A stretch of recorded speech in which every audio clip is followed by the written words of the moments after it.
ಸರಿ, ಅಲ್ಲಿಗೆ ರಾಜುಗೌಡ್ರೆ pen paper ಕೇಳಿದ ಡಿ ಕೆ ಶಿವಕುಮಾರ್ ಅವ್ರ ಕತೆ ಏನು? ಈಗ ಅವ್ರ ಹತ್ರ ಇರೋ ಕೆಪಿಸಿಸಿ ಅಧ್ಯಕ್ಷಗಿರಿ ಕೂಡ ನನಗೆ ಬೇಕೇ ಬೇಕು ಅಂತ ಹಠದಲ್ಲಿ ಕೂತಂಗಿದೆ ಸತೀಶ್ ಜಾರಕಿಹೊಳಿ ಅವರು. ಈ ಕಡೆ ಮುಖ್ಯಮಂತ್ರಿ ಕುರ್ಚಿನೂ ಇಲ್ಲ, ಈ ಕಡೆ ಕೆಪಿಸಿಸಿ ಅಧ್ಯಕ್ಷರು ಇಲ್ಲ. ಎಲ್ಲಿ ಹೋಗಿ ನಿಲ್ತಾರೆ ಡಿ ಕೆ ಶಿವಕುಮಾರ್ ಅವರು? ಆತಂಕ ಕಾಂಗ್ರೆಸ್ ಪಕ್ಷದವರಿಗೆ ಇರುತ್ತೇನೋ, ಅಂದ್ರೆ ಡಿ ಕೆ ಶಿವಕುಮಾರ್ ಅವ್ರ ಬೆಂಬಲಿಗರಿಗೆ? ಇಲ್ಲ, ಅದು ಅವ್ರ ಪಕ್ಷದ ಆಂತರಿಕ ವಿಚಾರ. ಯಾಕೆಂದ್ರೆ ನಾನು ಏನು ಮಾತಾಡ್ದಲ್ಲ ರಘು ದೊಡ್ಡವ್ರ ಮೇಲೆ ಬಿದ್ದು ಬಿಡ್ತಾರೆ. ಇನ್ನು ಡಿ ಕೆ ಶಿವಕುಮಾರ್ ಅವ್ರ ಬಗ್ಗೆ ಮಾತಾಡಿದ್ರೆ ಬಿಡ್ತಾರ ನಮ್ಮನ್ನ. ಸೊ ಅಲ್ಲ, ನೀವು ಏನ್ ಮಾಡಬಾರ್ದು ಮಾಡೆಲ್ಲ ನಮ್ಮನ್ನ ಎದುರಿಸಕ್ಕೆ ಪ್ರಯತ್ನ ಮಾಡಬೇಡಿ. ಇಲ್ಲಬಾರದೇನ್ ಹೇಳಿಲ್ಲ ರೀ, ಕೇಳ್ರಿ. ಈಗೇನೋ ಮಾತಾಡಕ್ ಬಿಡ್ತೀರಾ? ಮತ್ತೆ ನಾನ್ ಕೇರಳದಲ್ಲಿ ಯಾರೋ ಒಬ್ಬ ಇಲ್ಲಿಂದ ಆನೆ ಸಾಯಿಸ್ತು ಅಂತ ಹೇಳಿ 30 ಲಕ್ಷ ಕೊಡ್ತಾರೆ. ನೀವೇ ಅವಲೋಕನ ಮಾಡ್ಕೊಳ್ಳಿ, ನಾನ್ ಮಾಡ್ಕೊಳ್ಳೋದು ಬೇಡ. ಇದೇ ಬೆಂಗಳೂರಿನಲ್ಲಿ ಪಾಪ ಸಣ್ಣ ಪುಟ್ಟ ಕೂಲಿ ಜೀವನ ಮಾಡ್ಕೊಂಡಿದ್ದವ್ರು ಸತ್ರೆ 5 ಲಕ್ಷ ಕೊಡ್ತೀರಿ. ನೀವು ಇದಕ್ಕೆ ಏನು ಉತ್ತರ ಕೊಡ್ತೀರಿ ಅನ್ನೋದನ್ನ ಸ್ಪಷ್ಟಪಡಿಸ್ಬಿಡಿ.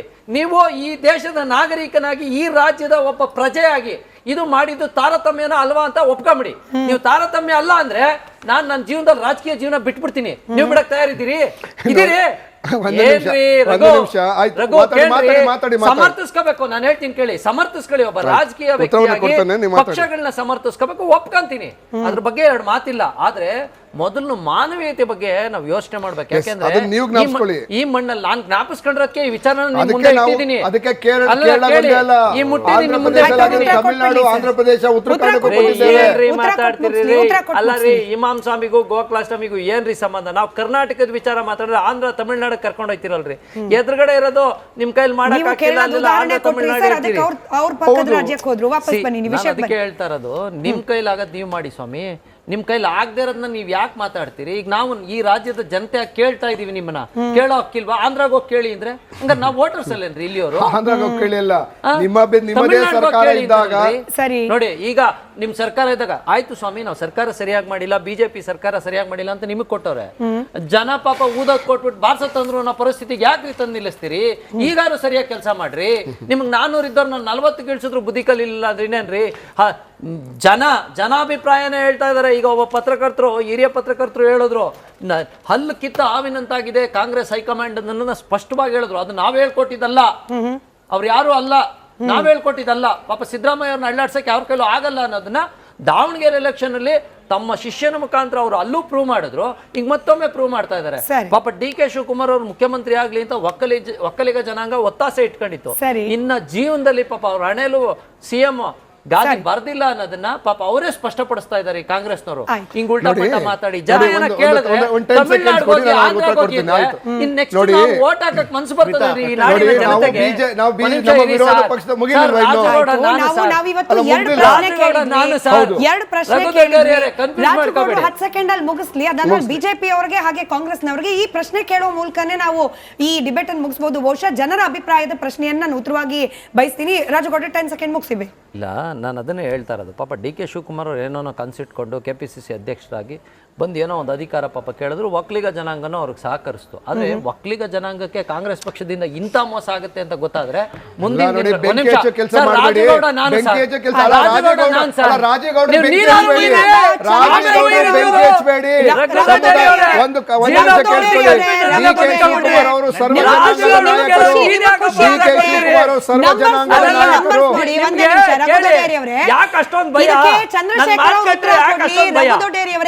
ಕೆಳಗಡೆ ನಂಬರ್ಸ್ ನೋಡಿ. ಬಂದೆ ಸರ್. ಸರಿ, ಅಲ್ಲಿಗೆ ರಾಜುಗೌಡ್ರೆ ಪೆನ್ನು ಪೇಪರ್ ಕೇಳಿದ ಡಿ ಕೆ ಶಿವಕುಮಾರ್ ಅವ್ರ ಕತೆ ಏನು? ಈಗ ಅವ್ರ ಹತ್ರ ಇರೋ ಕೆಪಿಸಿಸಿ ಅಧ್ಯಕ್ಷಗಿರಿ ಕೂಡ ನನಗೆ ಬೇಕೇ ಬೇಕು ಅಂತ ಹಠದಲ್ಲಿ ಕೂತಂಗಿದೆ ಸತೀಶ್ ಜಾರಕಿಹೊಳಿ ಅವರು. ಈ ಕಡೆ ಮುಖ್ಯಮಂತ್ರಿ ಕುರ್ಚಿನೂ ಇಲ್ಲ, ಈ ಕಡೆ ಕೆಪಿಸಿಸಿ ಅಧ್ಯಕ್ಷರು ಇಲ್ಲ. ಎಲ್ಲಿ ಹೋಗಿ ನಿಲ್ತಾರೆ ಡಿ ಕೆ ಶಿವಕುಮಾರ್ ಅವರು? ಆತಂಕ ಕಾಂಗ್ರೆಸ್ ಪಕ್ಷದವರಿಗೆ ಇರುತ್ತೇನೋ, ಅಂದ್ರೆ ಡಿ ಕೆ ಶಿವಕುಮಾರ್ ಅವ್ರ ಬೆಂಬಲಿಗರಿಗೆ? ಇಲ್ಲ, ಅದು ಅವ್ರ ಪಕ್ಷದ ಆಂತರಿಕ ವಿಚಾರ. ಯಾಕೆಂದ್ರೆ ನಾನು ಏನು ಮಾತಾಡ್ದಲ್ಲ ರಘು ದೊಡ್ಡವ್ರ ಮೇಲೆ ಬಿದ್ದು ಬಿಡ್ತಾರೆ. ಇನ್ನು ಡಿ ಕೆ ಶಿವಕುಮಾರ್ ಅವ್ರ ಬಗ್ಗೆ ಮಾತಾಡಿದ್ರೆ ಬಿಡ್ತಾರ ನಮ್ಮನ್ನ. ಸೊ ಅಲ್ಲ, ನೀವು ಏನ್ ಮಾಡಬಾರ್ದು ಮಾಡೆಲ್ಲ ನಮ್ಮನ್ನ ಎದುರಿಸಕ್ಕೆ ಪ್ರಯತ್ನ ಮಾಡಬೇಡಿ. ಇಲ್ಲಬಾರದೇನ್ ಹೇಳಿಲ್ಲ ರೀ, ಕೇಳ್ರಿ. ಈಗೇನೋ ಮಾತಾಡಕ್ ಬಿಡ್ತೀರಾ? ಮತ್ತೆ ನಾನ್ ಕೇರಳದಲ್ಲಿ ಯಾರೋ ಒಬ್ಬ ಇಲ್ಲಿಂದ ಆನೆ ಸಾಯಿಸ್ತು ಅಂತ ಹೇಳಿ 30 ಲಕ್ಷ ಕೊಡ್ತಾರೆ. ನೀವೇ ಅವಲೋಕನ ಮಾಡ್ಕೊಳ್ಳಿ, ನಾನ್ ಮಾಡ್ಕೊಳ್ಳೋದು ಬೇಡ. ಇದೇ ಬೆಂಗಳೂರಿನಲ್ಲಿ ಪಾಪ ಸಣ್ಣ ಪುಟ್ಟ ಕೂಲಿ ಜೀವನ ಮಾಡ್ಕೊಂಡಿದ್ದವ್ರು ಸತ್ರೆ 5 ಲಕ್ಷ ಕೊಡ್ತೀರಿ. ನೀವು ಇದಕ್ಕೆ ಏನು ಉತ್ತರ ಕೊಡ್ತೀರಿ ಅನ್ನೋದನ್ನ ಸ್ಪಷ್ಟಪಡಿಸ್ಬಿಡಿ. ನೀವು ಈ ದೇಶದ ನಾಗರಿಕನಾಗಿ, ಈ ರಾಜ್ಯದ ಒಬ್ಬ ಪ್ರಜೆಯಾಗಿ ಇದು ಮಾಡಿದ್ದು ತಾರತಮ್ಯನ ಅಲ್ವಾ ಅಂತ ಒಪ್ಕೊಂಬಿಡಿ. ನೀವು ತಾರತಮ್ಯ ಅಲ್ಲ ಅಂದ್ರೆ ನನ್ನ ಜೀವನದಲ್ಲಿ ರಾಜಕೀಯ ಜೀವನ ಬಿಟ್ಬಿಡ್ತೀನಿ. ನೀವು ಬಿಡಕ್ ತಯಾರಿದ್ದೀರಿ? ಇದೀರಿ? ಒಂದು ನಿಮಿಷ, ಒಂದು ನಿಮಿಷ. ಆಯ್ತು, ಮಾತಾಡಿ. ಸಮರ್ಥಿಸ್ಕೋಬೇಕು. ನಾನು ಹೇಳ್ತೀನಿ ಕೇಳಿ, ಸಮರ್ಥಿಸ್ಕೊಳ್ಳಿ. ಒಬ್ಬ ರಾಜಕೀಯ ವ್ಯಕ್ತಿಯಾಗಿ ಪಕ್ಷಗಳನ್ನ ಸಮರ್ಥಿಸ್ಕೋಬೇಕು, ಒಪ್ಕೊಂತೀನಿ. ಅದ್ರ ಬಗ್ಗೆ ಎರಡು ಮಾತಿಲ್ಲ. ಆದ್ರೆ ಮೊದಲು ಮಾನವೀಯತೆ ಬಗ್ಗೆ ನಾವು ಯೋಚನೆ ಮಾಡ್ಬೇಕು. ಯಾಕೆಂದ್ರೆ ಈ ಮಣ್ಣಲ್ಲಿ ನಾನು ಜ್ಞಾಪಿಸ್ಕೊಂಡಿರೋದಕ್ಕೆ ಈ ವಿಚಾರ ಮುಂದೆ ಇಟ್ಟಿದ್ದೀನಿ. ಈ ಮುಟ್ಟಿದ್ದೀನಿ ನಿಮ್ಮ ಮುಂದೆ. ತಮಿಳುನಾಡು, ಆಂಧ್ರ ಪ್ರದೇಶ, ಉತ್ತರ ಕರ್ನಾಟಕ ಏನ್ರಿ ಮಾತಾಡ್ತಿರಿ? ಅಲ್ಲ ರೀ, ಇಮಾಮ್ ಸ್ವಾಮಿಗೂ ಗೋಕುಲಾಷ್ಟಮಿಗೂ ಏನ್ರಿ ಸಂಬಂಧ? ನಾವು ಕರ್ನಾಟಕದ ವಿಚಾರ ಮಾತಾಡಿದ್ರೆ ಆಂಧ್ರ ತಮಿಳ್ನಾಡು ಕರ್ಕೊಂಡು ಹೋಯ್ತಿರಲ್ರಿ. ಎದುರುಗಡೆ ಇರೋದು ನಿಮ್ ಕೈಲಿ ಮಾಡಕ್ ಆಂಧ್ರ ತಮಿಳ್ನಾಡು ಅದಕ್ಕೆ ಹೇಳ್ತಾ ಇರೋದು, ನಿಮ್ ಕೈಲಾಗದ್ ನೀವು ಮಾಡಿ ಸ್ವಾಮಿ.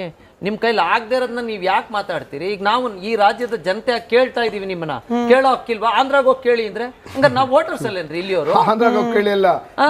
ನಿಮ್ಮದೇ ಸರ್ಕಾರ ಇದ್ದಾಗ ನೋಡಿ, ಈಗ ನಿಮ್ ಸರ್ಕಾರ ಇದ್ದಾಗ ಆಯ್ತು ಸ್ವಾಮಿ, ನಾವು ಸರ್ಕಾರ ಸರಿಯಾಗಿ ಮಾಡಿಲ್ಲ, ಬಿಜೆಪಿ ಸರ್ಕಾರ ಸರಿಯಾಗಿ ಮಾಡಿಲ್ಲ ಅಂತ ನಿಮಗ್ ಕೊಟ್ಟವ್ರೆ.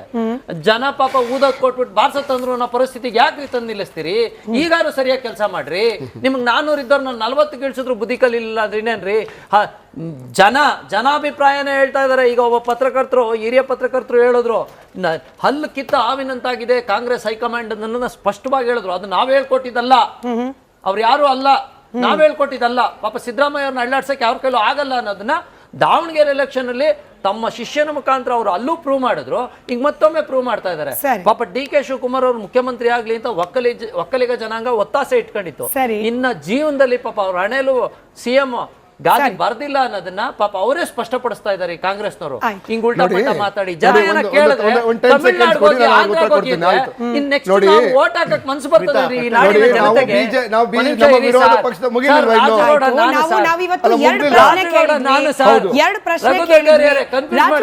ಸೆಕೆಂಡ್ ಅಲ್ಲಿ ಮುಗಿಸ್ಲಿ, ಅದನ್ನ ಬಿಜೆಪಿ ಅವರಿಗೆ ಹಾಗೆ ಕಾಂಗ್ರೆಸ್ನವರಿಗೆ ಈ ಪ್ರಶ್ನೆ ಕೇಳುವ ಮೂಲಕನೇ ನಾವು ಈ ಡಿಬೇಟ್ ಅನ್ನು ಮುಗಿಸಬಹುದು. ಬಹುಶಃ ಜನರ ಅಭಿಪ್ರಾಯದ ಪ್ರಶ್ನೆಯನ್ನ ನಾನು ಉತ್ತರವಾಗಿ ಬಯಸ್ತೀನಿ. ರಾಜಗೌಡ 10 ಸೆಕೆಂಡ್ ಮುಗಿಸಿವೆ. ಇಲ್ಲ, ನಾನು ಅದನ್ನೇ ಹೇಳ್ತಾ ಇರೋದು. ಪಾಪ ಡಿ.ಕೆ. ಶಿವಕುಮಾರ್ ಅವ್ರು ಏನೋ ಕನ್ಸಿಟ್ಕೊಂಡು KPCC ಅಧ್ಯಕ್ಷರಾಗಿ ಬಂದು ಏನೋ ಒಂದು ಅಧಿಕಾರ ಪಾಪ ಕೇಳಿದ್ರು, ಒಕ್ಕಲಿಗ ಜನಾಂಗನೂ ಅವ್ರಿಗೆ ಸಹಕರಿಸ್ತು. ಆದ್ರೆ ಒಕ್ಕಲಿಗ ಜನಾಂಗಕ್ಕೆ ಕಾಂಗ್ರೆಸ್ ಪಕ್ಷದಿಂದ ಇಂಥ ಮೋಸ ಆಗುತ್ತೆ ಅಂತ ಗೊತ್ತಾದ್ರೆ ಮುಂದಿನ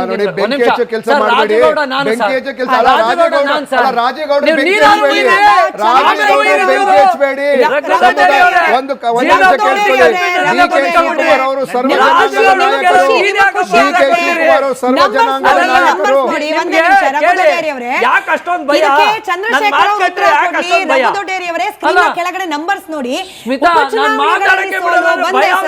ಬಂದೆ ಸರ್. ಸರಿ, ಅಲ್ಲಿಗೆ ರಾಜುಗೌಡ್ರೆ ಪೆನ್ನು ಪೇಪರ್ ಕೇಳಿದ ಡಿ.ಕೆ. ಶಿವಕುಮಾರ್ ಅವ್ರ ಕತೆ ಏನು? ಈಗ ಅವ್ರ ಹತ್ರ ಇರೋ KPCC ಅಧ್ಯಕ್ಷಗಿರಿ ಕೂಡ ನನಗೆ ಬೇಕೇ ಬೇಕು ಅಂತ ಹಠದಲ್ಲಿ ಕೂತಂಗಿದೆ ಸತೀಶ್ ಜಾರಕಿಹೊಳಿ ಅವರು. ಈ ಕಡೆ ಮುಖ್ಯಮಂತ್ರಿ ಕುರ್ಚಿನೂ ಇಲ್ಲ, ಈ ಕಡೆ KPCC ಅಧ್ಯಕ್ಷರು ಇಲ್ಲ. ಎಲ್ಲಿ ಹೋಗಿ ನಿಲ್ತಾರೆ ಡಿ.ಕೆ. ಶಿವಕುಮಾರ್ ಅವರು? ಆತಂಕ ಕಾಂಗ್ರೆಸ್ ಪಕ್ಷದವರಿಗೆ ಇರುತ್ತೇನೋ, ಅಂದ್ರೆ ಡಿ.ಕೆ. ಶಿವಕುಮಾರ್ ಅವ್ರ ಬೆಂಬಲಿಗರಿಗೆ? ಇಲ್ಲ, ಅದು ಅವ್ರ ಪಕ್ಷದ ಆಂತರಿಕ ವಿಚಾರ. ಯಾಕೆಂದ್ರೆ ನಾನು ಏನು ಮಾತಾಡ್ದಲ್ಲ ರಘು ದೊಡ್ಡವ್ರ ಮೇಲೆ ಬಿದ್ದು ಬಿಡ್ತಾರೆ. ಇನ್ನು ಡಿ.ಕೆ. ಶಿವಕುಮಾರ್ ಅವ್ರ ಬಗ್ಗೆ ಮಾತಾಡಿದ್ರೆ ಬಿಡ್ತಾರ ನಮ್ಮನ್ನ. ಸೊ ಅಲ್ಲ, ನೀವು ಏನ್ ಮಾಡಬಾರ್ದು ಮಾಡಲ್ಲ, ನಮ್ನ ಎದುರಿಸಕ್ಕೆ ಪ್ರಯತ್ನ ಮಾಡಬೇಡಿ. ಇಲ್ಲಬಾರದೇನ್ ಹೇಳಿಲ್ಲ ರೀ, ಕೇಳ್ರಿ. ಈಗೇನ ಮಾತಾಡಕ್ ಬಿಡ್ತೀರಾ? ಮತ್ತೆ ನಾನ್ ಕೇರಳದಲ್ಲಿ ಯಾರೋ ಒಬ್ಬ ಇಲ್ಲಿಂದ ಆನೆ ಸಾಯಿಸ್ತು ಅಂತ ಹೇಳಿ 30 ಲಕ್ಷ ಕೊಡ್ತಾರೆ. ನೀವೇ ಅವಲೋಕನ ಮಾಡ್ಕೊಳ್ಳಿ, ನಾನ್ ಮಾಡ್ಕೊಳ್ಳೋದು ಬೇಡ. ಇದೇ ಬೆಂಗಳೂರಿನಲ್ಲಿ ಪಾಪ ಸಣ್ಣ ಪುಟ್ಟ ಕೂಲಿ ಜೀವನ ಮಾಡ್ಕೊಂಡಿದ್ದವ್ರು ಸತ್ರೆ 5 ಲಕ್ಷ ಕೊಡ್ತೀರಿ. ನೀವು ಇದಕ್ಕೆ ಏನು ಉತ್ತರ ಕೊಡ್ತೀರಿ ಅನ್ನೋದನ್ನ ಸ್ಪಷ್ಟಪಡಿಸ್ಬಿಡಿ. ನೀವು ಈ ದೇಶದ ನಾಗರಿಕನಾಗಿ, ಈ ರಾಜ್ಯದ ಒಬ್ಬ ಪ್ರಜೆಯಾಗಿ ಇದು ಮಾಡಿದ್ದು ತಾರತಮ್ಯನ ಅಲ್ವಾ ಅಂತ ಒಪ್ಕೊಂಬಿಡಿ. ನೀವು ತಾರತಮ್ಯ ಅಲ್ಲ ಅಂದ್ರೆ ನನ್ನ ಜೀವನದಲ್ಲಿ ರಾಜಕೀಯ ಜೀವನ ಬಿಟ್ಬಿಡ್ತೀನಿ. ನೀವು ಬಿಡಕ್ ತಯಾರಿದ್ದೀರಿ? ಇದೀರಿ? ಸಮರ್ಥಿಸ್ಕೋಬೇಕು. ನಾನು ಹೇಳ್ತೀನಿ ಕೇಳಿ, ಸಮರ್ಥಿಸ್ಕೊಳ್ಳಿ. ಒಬ್ಬ ರಾಜಕೀಯ ವ್ಯಕ್ತಿಯಾಗಿ ಪಕ್ಷಗಳನ್ನ ಸಮರ್ಥಿಸ್ಕೋಬೇಕು, ಒಪ್ಕೊಂತೀನಿ. ಅದ್ರ ಬಗ್ಗೆ ಎರಡು ಮಾತಿಲ್ಲ. ಆದ್ರೆ ಮೊದಲು ಮಾನವೀಯತೆ ಬಗ್ಗೆ ನಾವು ಯೋಚನೆ ಮಾಡ್ಬೇಕು. ಯಾಕೆಂದ್ರೆ ಈ ಮಣ್ಣಲ್ಲಿ ನಾನು ಜ್ಞಾಪಿಸ್ಕೊಂಡಿರೋದಕ್ಕೆ ಈ ವಿಚಾರ ಮುಂದೆ ಇಟ್ಟಿದ್ದೀನಿ. ಈ ಮುಟ್ಟಿದ್ದೀನಿ ನಿಮ್ಮ ಮುಂದೆ. ತಮಿಳುನಾಡು, ಆಂಧ್ರ ಪ್ರದೇಶ, ಉತ್ತರ ಕರ್ನಾಟಕ ಮಾತಾಡ್ತಿರಿ? ಅಲ್ಲ ರೀ, ಇಮಾಮ್ ಸ್ವಾಮಿಗೂ ಗೋಕುಲಾಷ್ಟಮಿಗೂ ಏನ್ರಿ ಸಂಬಂಧ? ನಾವು ಕರ್ನಾಟಕದ ವಿಚಾರ ಮಾತಾಡಿದ್ರೆ ಆಂಧ್ರ ತಮಿಳ್ನಾಡು ಕರ್ಕೊಂಡು ಹೋಯ್ತಿರಲ್ರಿ. ಎದುರುಗಡೆ ಇರೋದು ನಿಮ್ ಕೈಲಿ ಮಾಡಕ್ ಅದಕ್ಕೆ ಹೇಳ್ತಾ ಇರೋದು, ನಿಮ್ ಕೈಲಾಗದ್ ನೀವು ಮಾಡಿ ಸ್ವಾಮಿ. ನಿಮ್ ಕೈಲಿ ಆಗದೆ ಇರೋದನ್ನ ನೀವ್ ಯಾಕೆ ಮಾತಾಡ್ತೀರಿ? ಈಗ ನಾವು ಈ ರಾಜ್ಯದ ಜನತೆ ಕೇಳ್ತಾ ಇದೀವಿ, ನಿಮ್ಮನ್ನ ಕೇಳೋ ಹಕ್ಕಿಲ್ವಾ? ಆಂಧ್ರಾಗ ಹೋಗಿ ಕೇಳಿ ಅಂದ್ರೆ ಹಂಗಾರೆ ನಾವು ವೋಟರ್ಸ್ ಅಲ್ಲೇನ್ರಿ ಇಲ್ಲಿಯವರು? ಆಂಧ್ರಾಗ ಹೋಗಿ ಕೇಳಿಲ್ಲ. ನಿಮ್ಮದೇ ಸರ್ಕಾರ ಇದ್ದಾಗ ನೋಡಿ, ಈಗ ನಿಮ್ ಸರ್ಕಾರ ಇದ್ದಾಗ ಆಯ್ತು ಸ್ವಾಮಿ ನಾವು ಸರ್ಕಾರ ಸರಿಯಾಗಿ ಮಾಡಿಲ್ಲ, ಬಿಜೆಪಿ ಸರ್ಕಾರ ಸರಿಯಾಗಿ ಮಾಡಿಲ್ಲ ಅಂತ ನಿಮಗ್ ಕೊಟ್ಟವ್ರೆ. ಜನ ಪಾಪ ಊದಕ್ ಕೊಟ್ಬಿಟ್ಟು ಬಾರ್ಸತ್ತಂದ್ರು ಅನ್ನೋ ಪರಿಸ್ಥಿತಿಗೆ ಯಾಕೆ ತಂದು ನಿಲ್ಲಿಸ್ತೀರಿ? ಈಗಾರು ಸರಿಯಾಗಿ ಕೆಲಸ ಮಾಡ್ರಿ. ನಿಮ್ಗೆ 400 ಇದ್ದವ್ರು ನಾನು 40 ಇಳಿಸಿದ್ರು ಬುದ್ಧಿ ಕಲಿಲ್ಲ ಅಂದ್ರೆ ಇನ್ನೇನ್ರಿ? ಜನಾಭಿಪ್ರಾಯನೇ ಹೇಳ್ತಾ ಇದಾರೆ. ಈಗ ಒಬ್ಬ ಪತ್ರಕರ್ತರು, ಹಿರಿಯ ಪತ್ರಕರ್ತರು ಹೇಳಿದ್ರು, ಹಲ್ಲು ಕಿತ್ತ ಹಾವಿನಂತಾಗಿದೆ ಕಾಂಗ್ರೆಸ್ ಹೈಕಮಾಂಡ್ ನನ್ನ ಸ್ಪಷ್ಟವಾಗಿ ಹೇಳಿದ್ರು. ಅದು ನಾವ್ ಹೇಳ್ಕೊಟ್ಟಿದ್ದಲ್ಲ, ಅವ್ರು ಯಾರು ಅಲ್ಲ, ನಾವ್ ಹೇಳ್ಕೊಟ್ಟಿದ್ದಲ್ಲ. ಪಾಪ ಸಿದ್ದರಾಮಯ್ಯ ಅವ್ರನ್ನ ಅಳ್ಳಾಡ್ಸಕ್ಕೆ ಅವ್ರ ಕೈಲೂ ಆಗಲ್ಲ ಅನ್ನೋದನ್ನ ದಾವಣಗೆರೆ ಎಲೆಕ್ಷನ್ ಅಲ್ಲಿ ತಮ್ಮ ಶಿಷ್ಯನ ಮುಖಾಂತರ ಅವರು ಅಲ್ಲೂ ಪ್ರೂವ್ ಮಾಡಿದ್ರು, ಈಗ ಮತ್ತೊಮ್ಮೆ ಪ್ರೂವ್ ಮಾಡ್ತಾ ಇದ್ದಾರೆ. ಪಾಪ DK ಶಿವಕುಮಾರ್ ಅವರು ಮುಖ್ಯಮಂತ್ರಿ ಆಗ್ಲಿ ಅಂತ ಒಕ್ಕಲಿಗ ಜನಾಂಗ ಒತ್ತಾಸೆ ಇಟ್ಕೊಂಡಿತ್ತು. ಇನ್ನ ಜೀವನದಲ್ಲಿ ಪಾಪ ಅವ್ರ ಹಣೆಲು CM ಗಾದಿ ಬರ್ದಿಲ್ಲ ಅನ್ನೋದನ್ನ ಪಾಪ ಅವರೇ ಸ್ಪಷ್ಟಪಡಿಸ್ತಾ ಇದ್ದಾರೆ ಕಾಂಗ್ರೆಸ್ನವರು. ಹಿಂಗ್ ಉಲ್ಟಾ ಪಲ್ಟಾ ಮಾತಾಡಿ ಜನ ಏನ ಕೇಳಿದ್ರೆ ತಮಿಳ್ನಾಡಿಗೆ ಹೋಗಿ ಆಂಧ್ರಕ್ಕೆ ಹೋಗಿದ್ರೆ ಇನ್ ನೆಕ್ಸ್ಟ್ ನಾವು ವೋಟ್ ಹಾಕಕ್ ಮನ್ಸು ಬರ್ತದೆ ಈ ನಾಡಿನ ಜನತೆಗೆ. ರಾಜುಗೌಡ್ರು 10 ಸೆಕೆಂಡ್ ಅಲ್ಲಿ ಮುಗಿಸ್ಲಿ, ಅದನ್ನ ಬಿಜೆಪಿ ಅವರಿಗೆ ಹಾಗೆ ಕಾಂಗ್ರೆಸ್ನವರಿಗೆ ಈ ಪ್ರಶ್ನೆ ಕೇಳುವ ಮೂಲಕನೇ ನಾವು ಈ ಡಿಬೇಟ್ ಅನ್ನು ಮುಗಿಸಬಹುದು. ಬಹುಶಃ ಜನರ ಅಭಿಪ್ರಾಯದ ಪ್ರಶ್ನೆಯನ್ನ ನಾನು ಉತ್ತರವಾಗಿ ಬಯಸ್ತೀನಿ. ರಾಜುಗೌಡ್ರೆ 10 ಸೆಕೆಂಡ್ ಮುಗಿಸಿವೆ. ಇಲ್ಲ, ನಾನು ಅದನ್ನೇ ಹೇಳ್ತಾ ಇರೋದು. ಪಾಪ DK ಶಿವಕುಮಾರ್ ಅವ್ರು ಏನೋ ಕನ್ಸಿಟ್ಕೊಂಡು KPCC ಅಧ್ಯಕ್ಷರಾಗಿ ಬಂದು ಏನೋ ಒಂದು ಅಧಿಕಾರ ಪಾಪ ಕೇಳಿದ್ರು, ಒಕ್ಕಲಿಗ ಜನಾಂಗನೂ ಅವ್ರಿಗೆ ಸಹಕರಿಸ್ತು. ಆದ್ರೆ ಒಕ್ಕಲಿಗ ಜನಾಂಗಕ್ಕೆ ಕಾಂಗ್ರೆಸ್ ಪಕ್ಷದಿಂದ ಇಂಥ ಮೋಸ ಆಗುತ್ತೆ ಅಂತ ಗೊತ್ತಾದ್ರೆ ಮುಂದಿನ